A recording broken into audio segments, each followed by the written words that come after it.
ನನ್ನ ಮೇಲೆ ಆರೋಪ ಬಂದಿದ್ದು ಅವ್ರು ಏನೇ ಆರೋಪ ಬರೋದು ನಾನು ಕಾಯಲಿಲ್ಲ. ನಾನು ತಕ್ಷಣ ರಾಜೀನಾಮೆ ಬಿಸಾಕಿದೆ. ಎನ್ಕ್ವೈರಿ ಮಾಡಿ ಅಂತ ಹೇಳಿದೆ. ಎನ್ಕ್ವೈರಿನೂ ಬಂತು, ಕ್ಲೀನ್ ಚಿಟ್ಟು ಬಂತು. ನಾನಿವತ್ತು ಶುಭ್ರ.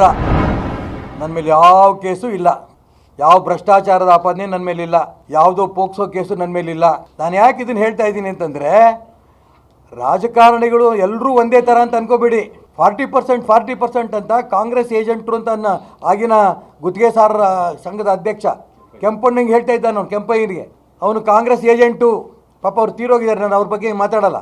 ಅದು ಪ್ರೂವ್ ಆಯ್ತು. ಈಗ ಕೆಂಪಯ್ಯ ಕಾಂಗ್ರೆಸ್ ಏಜೆಂಟ್ ಅನ್ನೋದು ಈಗ ಪ್ರೂವ್ ಆಯಿತು. ಅವರೇ ಕಾಂಗ್ರೆಸ್ ಸರ್ಕಾರವೇ ನೇಮಕ ಮಾಡಿದಂಥ ಸಮಿತಿ ಇವತ್ತು ರಿಪೋರ್ಟ್ ಕೊಟ್ಟಿದೆ. 40% ಅವಾಗ ನಡೆದಿಲ್ಲ.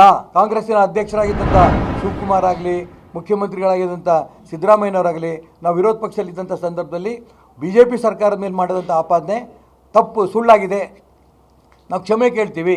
ನನ್ನ ಮೇಲೆ ಆರೋಪ ಬಂದಿದ್ದು ಅವ್ರು ಏನೇ ಆರೋಪ ಬರೋದು ನಾನು ಕಾಯಲಿಲ್ಲ. ನಾನು ತಕ್ಷಣ ರಾಜೀನಾಮೆ ಬಿಸಾಕಿದೆ. ಎನ್ಕ್ವೈರಿ ಮಾಡಿ ಅಂತ ಹೇಳಿದೆ. ಎನ್ಕ್ವೈರಿನೂ ಬಂತು, ಕ್ಲೀನ್ ಚಿಟ್ಟು ಬಂತು. ನಾನಿವತ್ತು ಶುಭ್ರ. ನನ್ನ ಮೇಲೆ ಯಾವ ಕೇಸು ಇಲ್ಲ, ಯಾವ ಭ್ರಷ್ಟಾಚಾರದ ಆಪಾದನೆ ನನ್ನ ಮೇಲಿಲ್ಲ, ಯಾವುದೋ ಪೋಕ್ಸೋ ಕೇಸು ನನ್ನ ಮೇಲಿಲ್ಲ. ನಾನು ಯಾಕೆ ಇದನ್ನು ಹೇಳ್ತಾ ಇದ್ದೀನಿ ಅಂತಂದರೆ, ರಾಜಕಾರಣಿಗಳು ಎಲ್ಲರೂ ಒಂದೇ ಥರ ಅಂತ ಅನ್ಕೋಬೇಡಿ.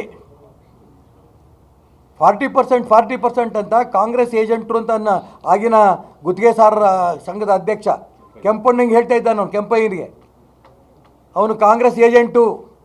ಪಾಪ ಅವ್ರು ತೀರೋಗಿದ್ದಾರೆ, ನಾನು ಅವ್ರ ಬಗ್ಗೆ ಮಾತಾಡಲ್ಲ. ಅದು ಪ್ರೂವ್ ಆಯ್ತು. ಈಗ ಕೆಂಪಯ್ಯ ಕಾಂಗ್ರೆಸ್ ಏಜೆಂಟ್ ಅನ್ನೋದು ಈಗ ಪ್ರೂವ್ ಆಯಿತು. ಅವರೇ ಕಾಂಗ್ರೆಸ್ ಸರ್ಕಾರವೇ ನೇಮಕ ಮಾಡಿದಂಥ ಸಮಿತಿ ಇವತ್ತು ರಿಪೋರ್ಟ್ ಕೊಟ್ಟಿದೆ. 40% ಅವಾಗ ನಡೆದಿಲ್ಲ. ಈಗ ಅವಾಗ ನಾವು ಆಪಾದನೆ ಮಾಡೋದು ತಪ್ಪು ಅಂತ ಕ್ಷಮೆನಾರ ಕೇಳಬೇಕು ತಾನೆ ಕಾಂಗ್ರೆಸ್ಸಿನ